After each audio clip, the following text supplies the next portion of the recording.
სახელითა მამისათა და ძისათა და სულისა წმინდისათა ამინ. დღევანდელი სახარება ყურადღებას ამახვილებს სარწმუნოების მნიშვნელობაზე. დღეს ეკლესიას უნდა კიდევ ერთხელ გვესაუბროს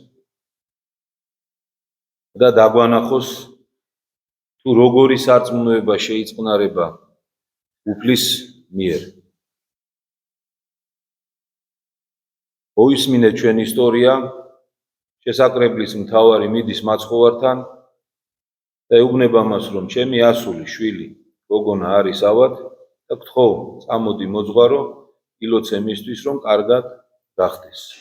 და მაცხოვარიც დაუყოვნებლივ მიყვება მას, მაგრამ გზაზე დავინახეთ, რომ მას შეეხება ერთი დედაკაცი, რომელიც ძალიან დიდი ხნის განმავლობაში იტანჯება ძალიან მძიმე სნეულებით და სახარება გვეუბნება, რომ მთელი თავისი ქონება წააგო, მთელი თავისი ქონება დახარჯა ამ დაავადების განსაკურნებლად, მაგრამ ამაოდ. და ეს ქალი წრფელი გულით, მთელი სარწმუნოებით, ისე რომ ეჭვი არ ეპარება მას, თავის გულში ფიქრობს, მხოლოდ თავის გულში, ამას არავის არ უმხელს, არავის არ ეუბნება, ამბობს, რომ სამოსელსაც რომ შევეხო მე მოძღვრის იესო ქრისტესი, განვიკურნები. და მართლაც ესე ხდება, როგორც კი მაცხოვარს შესამოსელზე შეეხება, იმ წუთას განიკურნება და იგრძნობს ეს ადამიანი, რომ განიკურნა. ჩვენ თქვით, რომ ეს ქალბატონი ჩუმად თავის გულში აკეთებს ამ ყველაფერს. მაგრამ რატომღაც მაცხოვარი მოინდომებს, რომ ესე ვთქვათ, გამოააშკარაოს ამ ადამიანის სარწმუნოება. რაღა თქმა უნდა ისევ და ისევ იმ ხალხის დასამოძღვრად, ვინც მის გარშემო იყო და ასევე ჩვენს დასამოძღვრად, იმიტომ რომ უფალს რომ ეს არ გაემხილებინა, ჩვენთვის ეს უცნობი დარჩებოდა ამ ხალის საოცარი სარწმუნოების მაგალითი და სარგებელსაც ვერ მევიღებდით აქედან. სწორედ ამ მიზეზის გამო უფალი კითხულობს. უფალმა როგორც ღმერთმა ყველაფერი უწყის და იცის, მაგრამ როგორც ადამიანი კითხულობს, ვინ შემახო ხელი მე? ყველა უარყოფს და პეტრე და მოციქულები ეუბნებიან, რომ უფალო, ამდენი ხალხია ახლა ჩვენს გარშემო, ყველაში ჩვენ გვეჯახება, გვავიწროვებს და შენ კიდე ამბობ, ვინ შემახო მე? მაცხოვარი ეუბნება, მე ვიგრძენი ჩემგან გასული ძალა. ამიტომ კითხულობ, ვინ შემახო და აი აქ სახარება გვეუბნება, რომ შეძრწუნდა დედაკაცი, მიხვდა, რომ არ დაიმალა მისი განზრახვა, მოდის და მაცხოვართან აღიარებს ყველაფერს, თუ რის გამო და როგორ მოხდა ეს ყველაფერი. და მაცხოვარი პასუხობს, ნუ გეშინია, შენმა სარწმუნოებამ გაცხოვნა შენ. ამის შემდგომ, თითქოს ახლა ამაზე დიდი სასწაული რაღა უნდა ახსრულდეს, მაგრამ ამ ქალის რწმენაზე მეტი რაღა უნდა დაგვანახოს. სახარებამ შეიძლება ესე იფიქროს. მაგრამ კიდევ უფრო გვაოცებს ეს ყველაფერი რატო ხდება, ხო? რომ კიდე ერთხელ გავმეორდები, რომ გვანახოს საზომი სარწმუნოებისა. ჩვენნაირივი ადამიანებში რომ არსებობდა. ჩვენ მიჩვეული ვართ, რომ აი წმინდანებზე, ისინიც ჩვენნაირი ადამიანები არიან, რა თქმა უნდა. წმინდა გიორგი იქნება ეს თუ წმინდა პავლე მოციქული თუ სხვანი. ისინიც ჩვენნაირი ადამიანები არიან, მაგრამ მათ რაღაცნაირად ჩვენი გონება წმინდანებად აღიქვავს და გონია, რომ რაღაცა განსაკუთრებული კასტა არის ადამიანების. ესე არ არის, რა თქმა უნდა. მაგრამ მაინც აი გონებაში ქვეცნობიერად ესე გვაქვს გაჯერებული. მაგრამ ამ შემთხვევაში სახარებას მოყავს ორი უბრალო ადამიანი, ერთი რომელიც მრავალი წლის განმავლობაში იტანჯება რაღაც დაავადებით, უბრალო ქალი, უბრალო ადამიანი და გვანახებს მის საოცარ რწმენას, შეურყეველ რწმენას, მაცხოვრის ყოვლისშემძლეობაში. და ასევე მოყავს მეორე ადამიანი, რომელიც თუმცაღა შესაკრებლის მთავარი არის, მას შვილი ყავს ძალიან ცუდად. მიდის მაცხოვართან რომ კურნებას თხოვოს, მაგრამ ნახეთ სად გამოჩნდება მისი საოცარი რწმენა. მასთან მოდიან და ეუბნებიან, რომ ეხლა მათ ხო არ მახო დრო დაკარგა ამ ქალბატონთა საუბარში და ასე შემდეგ. ეუბნებიან, რომ მოკვდა შენი შვილი. ნუღა შეაწუხებთ ყვილა მოძღვარს, რომ აქ წამოვიდეს. მათ ხო არის იმ წამსვე მეხსეულად ამხნევებს მამას და ეუბნება, რომ ნუ გეშინია, წამდეს და შენი შვილი ცოცხალი იქნება. და აი აქ ჩნდება საოცარი სარწმუნოება ამ ადამიანის. ნახეთ, მოუკვდა შვილი, დამთავრდა ყველაფერი. ერთი წამით წარმოიდგინეთ ეს მდგომარეობა. მოვიდნენ მასთან და უთხრეს, რომ შენი შვილი მკვდარია. თითქოს ხო ეხლა ამ ადამიანს ყველაზე დიდსულოვანი რომ წარმოვიდგინოთ ახლა ჩვენი გონებით რა უნდა ეთქვა, რომ შემინდე უფალო ტყილა შეგაწუხე და წასული. უარეს შემთხვევაში შეიძლება ეთქვა, რომ წამოსულიყავი რა, არ დაგეხარჯა ეხლა აქ დრო და შეიძლება გადაგერჩინა ჩემი შვილი. მაგრამ ნახეთ, უფრო დიდ საზომზე ადის ეს ადამიანი და მკვდარი შვილის გაცოცხლებასაც კი იჯერებს. რადგან იესო ეუბნება მას, რომ არ შეგეშინდეს, მარტო გჯეროდეს და გაცოცხლდეს.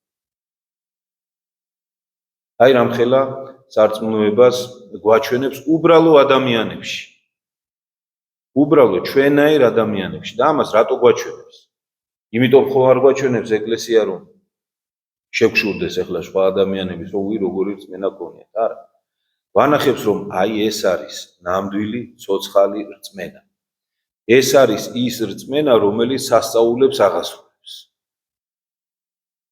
აქედან გამომდინარე, თითოეულმა ჩვენთაგან მალბა ჩვენ თავს უნდა ვკითხოთ. გვაქვს ცოცხალი სარწმუნოება? თუ არა. იმიტომ რომ ჩვენ ვიცით, რომ თუ ადამიანს ცოცხალი სარწმუნოება არ აქვს, ესეთი ადამიანი ვერ ცხონდება.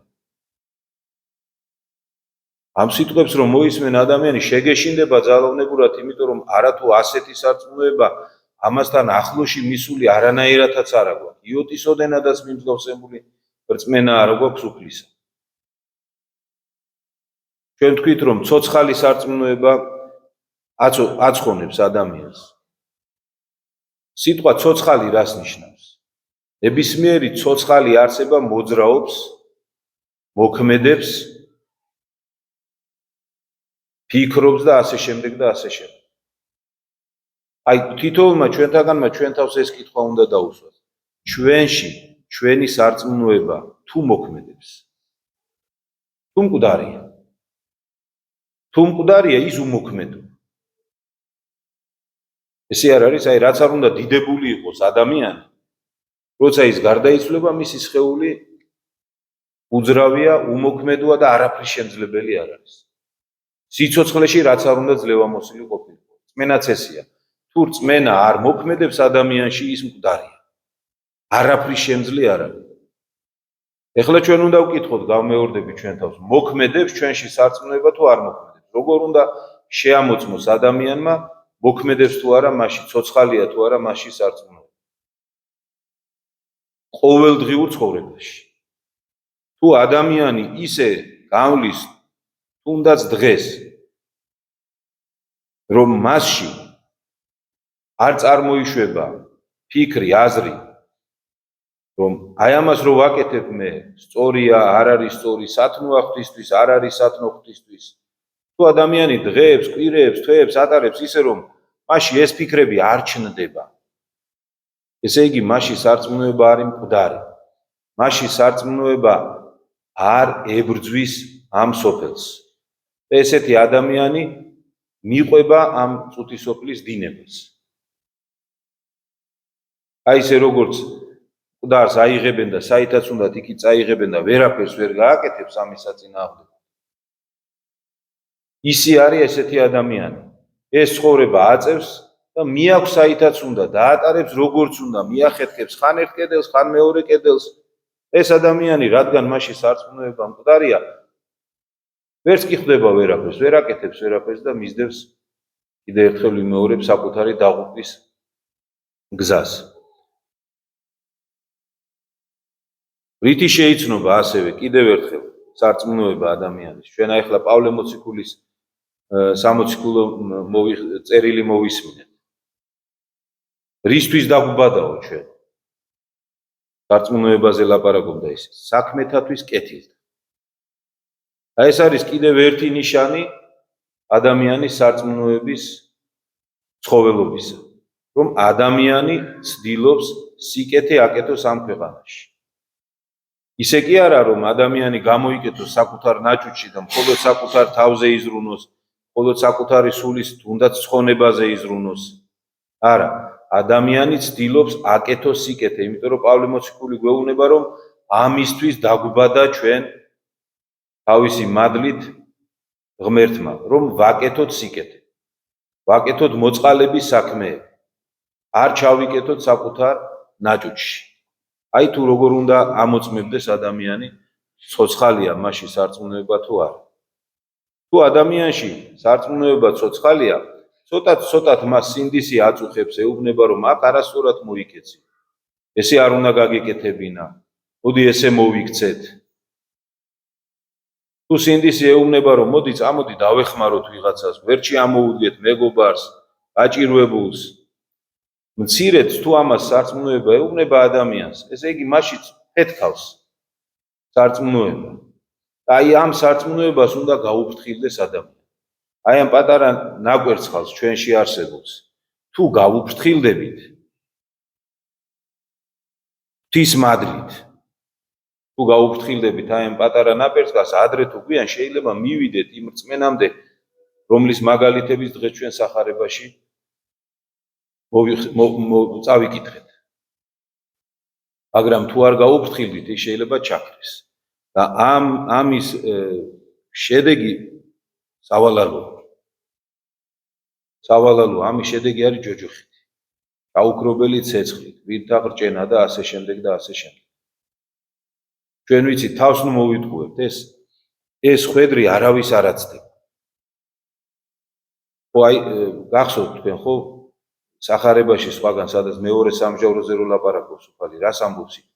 მოწყალებას ახსენებს და ამბობს, რომ აი ვინც უწყალო იყო, ანუ რას ნიშნავს ეს, ვინც კეთილი საქმეებს არ აკეთებდა, ის დაიღუპა. ყველა. რატომ? კიდევ იმიტომ რომ თუ კეთილ საქმეებს არ აკეთებ, ესე იგი შენი სარწმუნოება არის მკვდარი. მკვდარი სარწმუნოება ვერავის ვერ აცხოვს. იაკობ მოციქულის სიტყვებს გაგახსენებთ, ხო, ყველამ კარგად ვიცით, მაგრამ კიდევ ერთხელ გავიმეორე. სარწმუნოება თვინიერ საქმეთა მკვდარ არს. ანუ ჩვენ რაც არ უნდა ვიძახოთ, რომ მართლმადიდებელი ქრისტიანები ვართ, თუ ჩვენი საქმეები არ არის შესაბამისი, ეს არ გვიშველის ღვთის წინაშე. მხოლოდ ის, რომ მართლმადიდებელი ვარ, ეს არ გიშველის ღვთის წინაშე. თუ იძახი შენ, რომ მართლმადიდებელი ხარ, მაგრამ ამავე დროს მთელ შენს ცხოვრებას, როსტარებას, ღრეობაში, ლოთობაში ატარებ. თუ იძახი, რომ მართლმადიდებელი ხარ და მთელ შენს დროს და ენერგიას იმას ახმარ, რა ჩავიცვა და რა დავიხურო. თუ შენ იძახი, რომ მართლმადიდებელი ქრისტიანი ხარ, ამავე დროს მთელ შენს ქონებას მხოლოდ საკუთარ კომფორტს ახმარ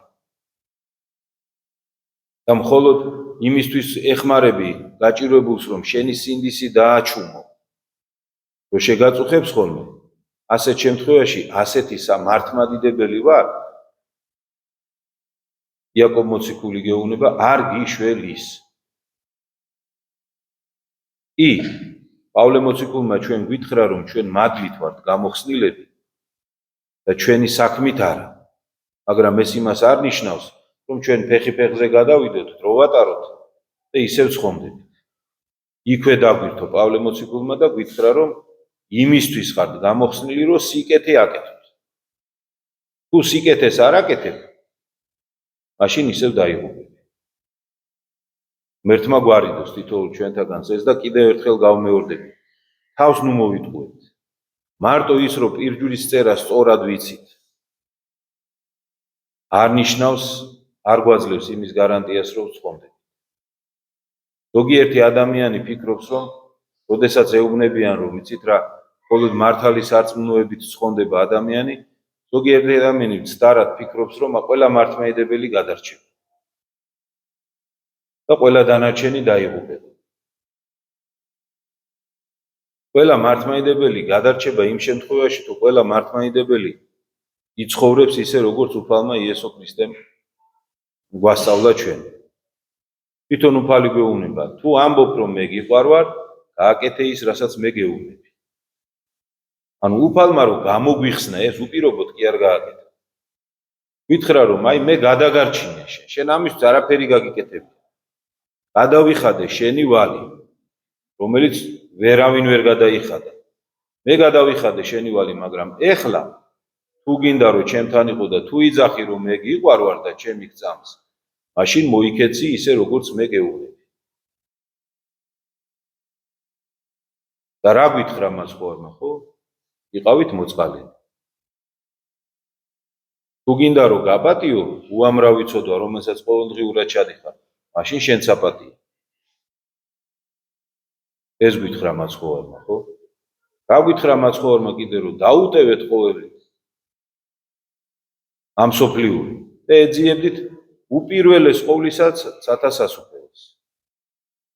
ამას თუ არ აკეთებს ადამიანი, მაშინ უქმი დარჩება მისთვის მსხვერპლი ჩვენი უფლის მიერ გაღებული. არა თუ უქმი დარჩება, არამედ პირიქით სასჯელად ექცევა მას. იმიტომ რომ თავისი დაუდევრობით ასეთი ადამიანი შეურაცხყოფს ამ მსხვერპლს, რომელიც უფალმა გაიღო ჩვენთვის. მერთმა გვაშოროს თითოეულ ჩვენთაგანს, კიდევ ერთხელ გავმეორდები ეს ხვედრი.